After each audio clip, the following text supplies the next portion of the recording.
Hello friends, welcome back to my YouTube channel coding for you.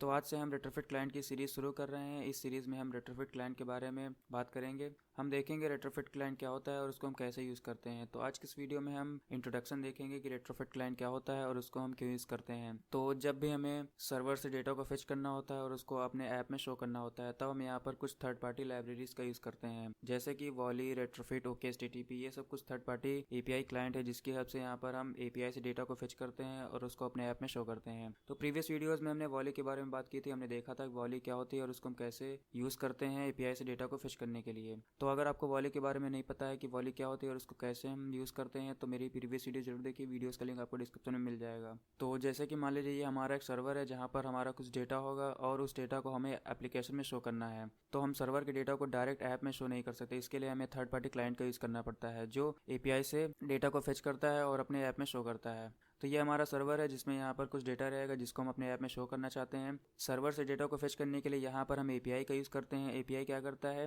API server से data को fetch करता है और उसको JSON ऑब्जेक्ट के फॉर्म में गेट करता है और जो API क्लाइंट होती है, यानी रेट्रोफिट वॉली जो भी API क्लाइंट होती है, वो API से डेटा को फेच करती है, उसको अपने ऑब्जेक्ट के फॉर्म में कन्वर्ट करती है और मॉडल क्लास में डेटा को स्टोर कर लेते हैं और इस मॉडल क्लास से हम अपने ऐप में डेटा को शो कर देते हैं।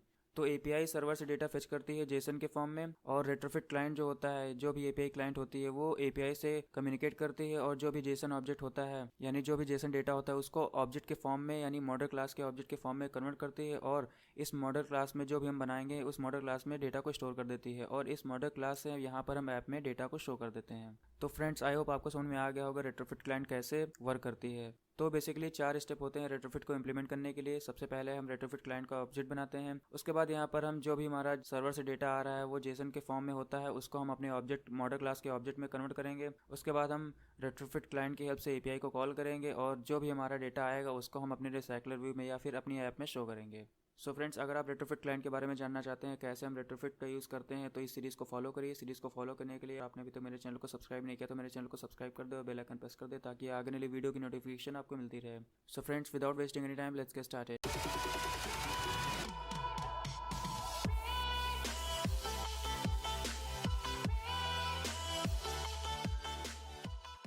तो हम प्रोजेक्ट में आ गए हैं। तो यहाँ पर सबसे पहले हम रेट्रोफिट की डिपेंडेंसी को यूज़ कर लेते हैं। तो ये रेट्रोफिट की डिपेंडेंसीज हैं, इन सभी को यहाँ से आप कॉपी कर लीजिए और प्रोजेक्ट में चलिए। यहाँ पर आपको बिल्ड ग्रेडल में जाना है, यहाँ पर आपको इन डिपेंडेंसी को पेस्ट कर देना है। उसके बाद सिंक नाउ पर क्लिक करना है।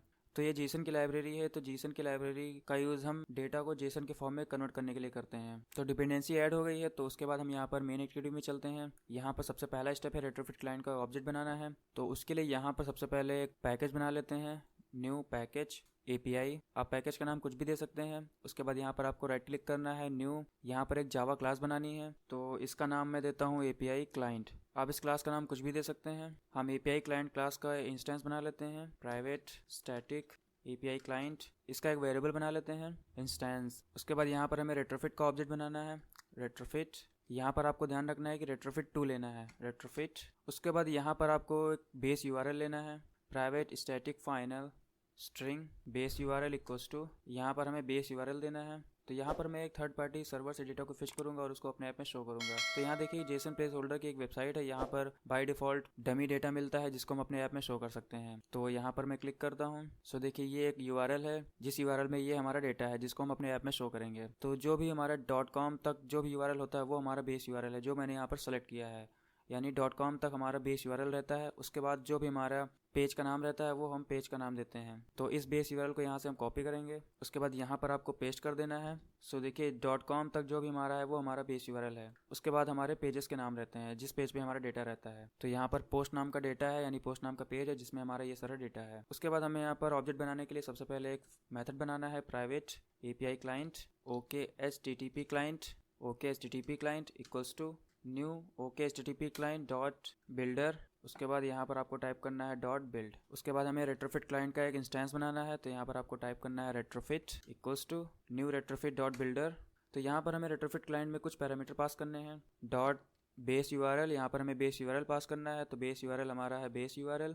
उसके बाद डॉट ऐड कन्वर्ट फैक्ट्री, यहाँ पर हमें JSON कन्वर्ट फैक्ट्री लेना है, JSON convert factory dot create dot client, और यहाँ पर जो भी हमारा OKSTTP क्लाइंट है इसको यहाँ पर पास कर देना है। उसके बाद यहाँ पर हमें डॉट बिल्ड टाइप करना है, डॉट बिल्ड। उसके बाद हमें यहाँ पर एक और मेथड बनाना है। तो यहाँ पर मेथड बनाना है public static synchronized API client और गेट इंस्टेंस।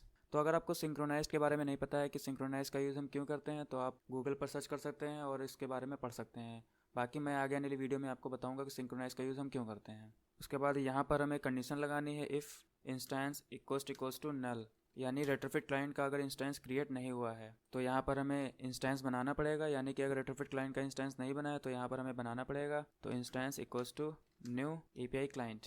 तो मैंने यहाँ पर कंडीशन लगाई है कि अगर रेट्रोफिट क्लाइंट का इंस्टेंस नहीं बना है तब रेट्रोफिट क्लाइंट का इंस्टेंस बना दो, और अगर मान लो रेट्रोफिट क्लाइंट का इंस्टेंस पहले से बना है तो इस इंस्टेंस को रिटर्न कर दो। उसके बाद यहाँ पर एक और मेथड यूज़ करना है एपीआई को कॉल करने के लिए। तो यहाँ पर रेट्रोफिट क्लाइंट का इंस्टेंस क्रिएट हो गया है। तो यहाँ पर देखिए हमारा बेस यूआरएल है। अब इस बेस यूआरएल के आगे यहाँ पर हमें जिस भी पेज के डेटा को फेच करना है उस पेज का नाम हमें यहाँ पर ऐड करना पड़ेगा। तो उसको ऐड करने के लिए यहाँ पर हम एक इंटरफेस क्लास बनाएंगे। तो रेट्रोफिट में एपीआई को कॉल करने के लिए यहाँ पर हमें एपीआई इंटरफेस क्लास बनानी पड़ती है, जहाँ पर हम सारी एपीआई को रखते हैं और इस इंस्टेंस की हेल्प से यहाँ पर हम उन सारी एपीआई को फेच करते हैं, यानी कि एपीआई को कॉल करते हैं और डेटा को फेच करते हैं। इस एपीआई पैकेज पे यहाँ पर हमें राइट क्लिक करना है, न्यू, यहाँ पर हमें एक इंटरफेस क्लास बनानी है। तो जावा क्लास इंटरफेस, और इस इंटरफेस का नाम देना है। तो मैं यहाँ पर देता हूँ एपीआई इंटरफेस। आप इस एपीआई इंटरफेस क्लास का नाम कुछ भी दे सकते हैं, जो आप चाहें वो नाम दे सकते हैं। तो अब हम यहाँ पर दोबारा एपीआई क्लाइंट में चलते हैं। API interface class API interface, यहाँ पर हमें एक मेथड का नाम देना है गेट एपीआई। आप इस मेथड का नाम कुछ भी दे सकते हैं। इसी मेथड की हेल्प से यहाँ पर आप अपनी एपीआई को कॉल करेंगे। उसके बाद यहाँ पर हमें टाइप करना है रिटर्न रेट्रोफिट डॉट क्रिएट। हमें यहाँ पर एपीआई इंटरफेस क्लास का नाम देना है एपीआई इंटरफेस डॉट क्लास। तो अब हम यहाँ पर एपीआई इंटरफेस क्लास में चलते हैं। यहाँ पर हम अपनी सारी एपीआई को रखेंगे जिस भी एपीआई को हम कॉल करना चाहते हैं। तो यहाँ पर अब हम एक मॉडल क्लास बनाएंगे, जहाँ पर जो भी हमारा डेटा होगा उसको हम अपने मॉडल क्लास में स्टोर करेंगे ऑब्जेक्ट के फॉर्म में। तो मॉडल क्लास बनाने के लिए यहाँ पर सबसे पहले एक पैकेज बना लेते हैं, न्यू पैकेज मॉडल। और इस मॉडल पैकेज में यहाँ पर हम एक जावा क्लास बना लेते हैं, new Java class user model. आप चाहें तो मैन्युअली यहाँ पर आप मॉडल क्लास क्रिएट कर सकते हैं, वरना आप चाहें तो यहाँ पर एक प्लगइन का यूज़ कर सकते हैं मॉडल क्लास बनाने के लिए। तो इसको आप यहाँ से रिमूव कर दीजिए इस क्लास को। तो अगर आप प्लगइन का यूज़ करना चाहते हैं मॉडल क्लास को क्रिएट करने के लिए, तो सबसे पहले आपको अपने एंड्रॉइड स्टूडियो में उस प्लगइन को इंस्टॉल करना पड़ेगा। तो प्लगइन को इंस्टॉल करने के लिए यहाँ पर आपको सेटिंग में जाना है। तो यहाँ पर आपको टाइप करना है पोजो। तो जैसे ही आप पोजो यहाँ पर आप टाइप करेंगे तो यहाँ पर एक क्लास आपको दिखेगी रोबो पोजो जनरेटर। तो इस प्लगइन को यहाँ पर आपको इंस्टॉल करना है। मैंने ऑलरेडी इंस्टॉल कर लिया है। उसके बाद जिस भी आप पैकेज में यहाँ पर आप मॉडल क्लास क्रिएट करना चाहते हैं उस पैकेज पर आपको राइट क्लिक करना है, न्यू। तो न्यू पर जैसे ही आप क्लिक करेंगे तो यहाँ पर देखिए सबसे बॉटम में यहाँ पर आपको एक ऑप्शन दिखेगा जनरेट पोजो फ्रॉम जेसन। इस पर आपको क्लिक करना है। अब इस बॉक्स में यहाँ पर आपको रिस्पांस को पेस्ट करना है। तो ये हमारा रिस्पांस है, तो इस रिस्पांस को यहाँ से आपको कॉपी करना है और इस बॉक्स में यहाँ पर आपको पेस्ट कर देना है। उसके बाद यहाँ पर आपको अपनी क्लास का नाम देना है, आप जो चाहे वो नाम दे सकते हैं। तो मैं देता हूँ यूज़र मॉडल। उसके बाद यहाँ पर आपको जीसन सेलेक्ट करना है, क्योंकि आप जीसन लाइब्रेरी का यूज़ कर रहे हैं जेसन के फॉर्म में कन्वर्ट करने के लिए। तो यहाँ पर आपको जीसन सेलेक्ट करना है। उसके बाद यहाँ पर आपको क्रिएट गेटर सेटर, ये 3 ऑप्शन आपको सेलेक्ट करने हैं। उसके बाद यहाँ पर आपको जनरेट पर क्लिक करना है। तो देखिए यहाँ पर आपकी मॉडल क्लास क्रिएट हो गई है। तो देखिए यहाँ पर सबसे पहले एरे है, उसके बाद हमारे मल्टीपल ऑब्जेक्ट्स हैं। तो देखिए ये हमारी लिस्ट आइटम है। इस लिस्ट आइटम में जो भी हमारे डेटा हैं ID नेम टाइटल वो सारे हमारे यहाँ पर शो हो रहे हैं। तो यहाँ पर आपको टाइप करना है कॉल। यहाँ पर आपको रेट्रोफिट 2 वाला कॉल लेना है। उसके बाद यहाँ पर आपको अपनी मॉडल क्लास की लिस्ट पास करनी है। तो मेरी मॉडल क्लास का नाम है यूज़र मॉडल। उसके बाद यहाँ पर आपको एक मेथड का नाम देना है जिस नाम से आप इस एपीआई को कॉल करेंगे, गेट यूज़र डेटा। इस मेथड का नाम आप कुछ भी दे सकते हैं। उसके बाद यहाँ पर आपको एपीआई का एंड पॉइंट देना है। तो क्रोम में चलिए, यहाँ पर देखिए एपीआई का एंड पॉइंट है पोस्ट। तो इसको यहाँ से आप कॉपी कर लीजिए। यहाँ पर आपको टाइप करना है @ ये जो एपीआई है वो गेट की एपीआई है, तो यहाँ पर आपको @ गेट नोटेशन लगाना है। तो ये जो एपीआई है वो गेट की एपीआई है, तो यहाँ पर आपको एनोटेशन देना है गेट का, पैरेंथेसिस लगाना है। यहाँ पर आपको डबल कोट लेना है और जो भी हमारा पेज का नाम है, जो भी एपीआई का एंड पॉइंट है उसको यहाँ पर आपको पेस्ट कर देना है। तो ये जो पोस्ट नाम है ये हमारा जब भी हम एपीआई को कॉल करेंगे वो इस बेस यूआरएल के एंड में ऐड हो जाएगा और ये जो यूआरएल है वो कंप्लीट हो जाएगा और डेटा हमारा फेच हो जाएगा। तो आप जितनी चाहे उतनी एपीआई को कॉल कर सकते हैं इसी एक सिंगल इंटरफेस क्लास में।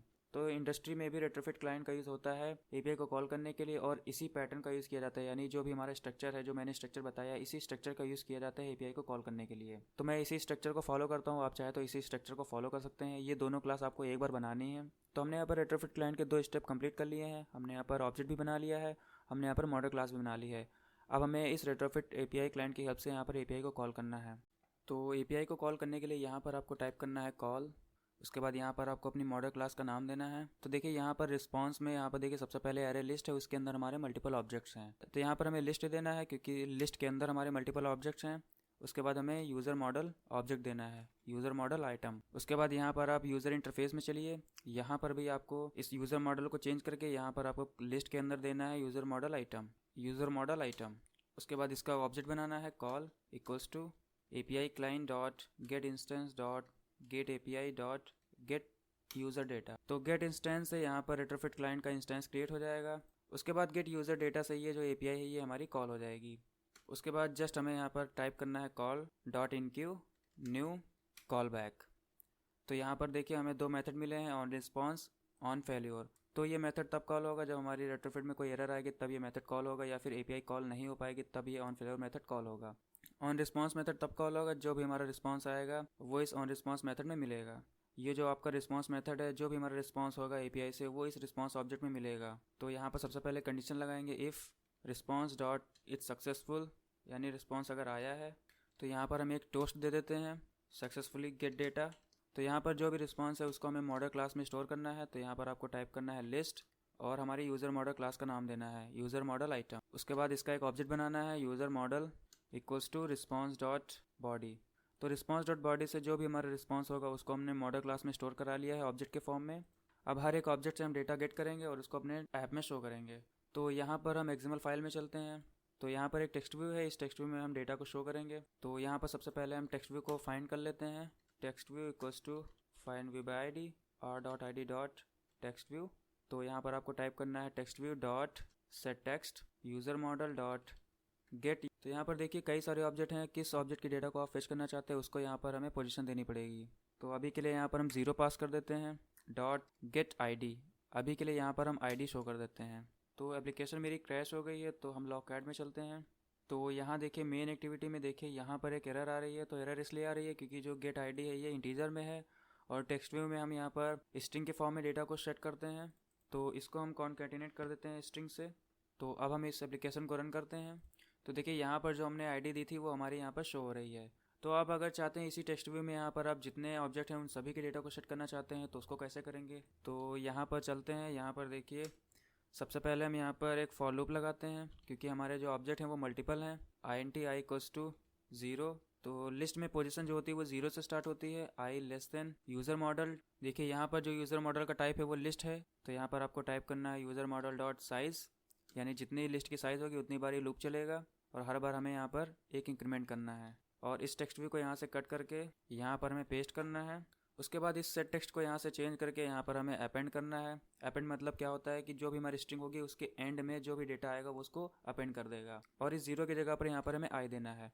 तो पहले 0 इंडेक्स पे जो भी ऑब्जेक्ट होगा उसके ID जो होगी उसको यहाँ पर अपेंड करेगा, फिर 1 पे जो भी ID होगी उसको 1 के बाद अपेंड करेगा।